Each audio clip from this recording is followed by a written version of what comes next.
on street art in the United Kingdom. If at any point you would like to pause the video to enjoy the artwork included, please feel free. To explain the street art movement, we must first define street art. Street art is visual, located in urban public areas, often unsanctioned and connected to graffiti. Graffiti or guerrilla artwork has been around for as long as historians can remember, but modern graffiti took off in the 1960s in New York City. Closely tied to hip-hop, the two grew in popularity and spread throughout the United States and eventually the world.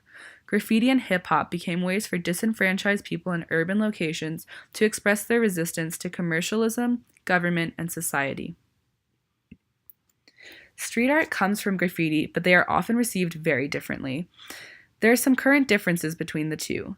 For example, graffiti is word and letter based, which is why tagging or signing your name is used commonly when discussing graffiti.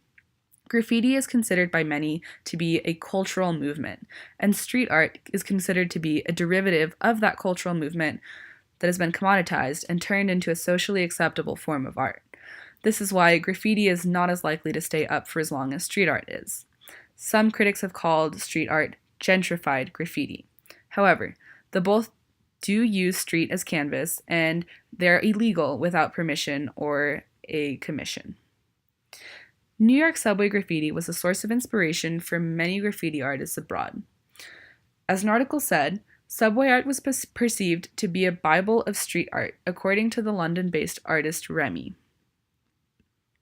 These are images of graffiti on the Tube and London Underground at varying points in time.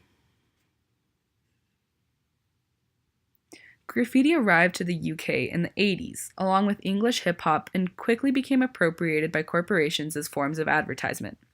While originally it was primarily related to the Irish Republican Army or punk bands, street artists slowly shifted their art to push positive or countercultural social and political messages. This was happening specifically in Shoreditch, the epicenter of the street art movement in the United Kingdom. There are many varying attitudes towards street art in the United Kingdom.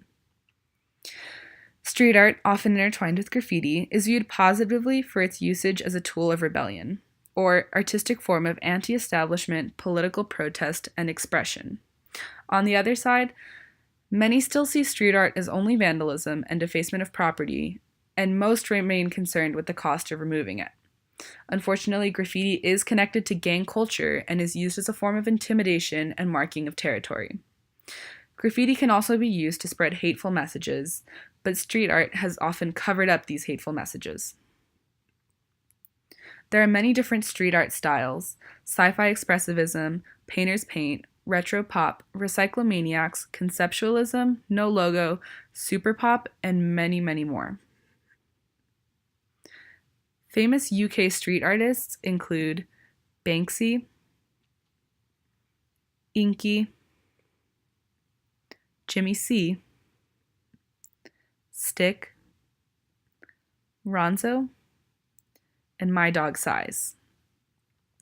My discussion question for you is, where should the line be drawn between graffiti and street art?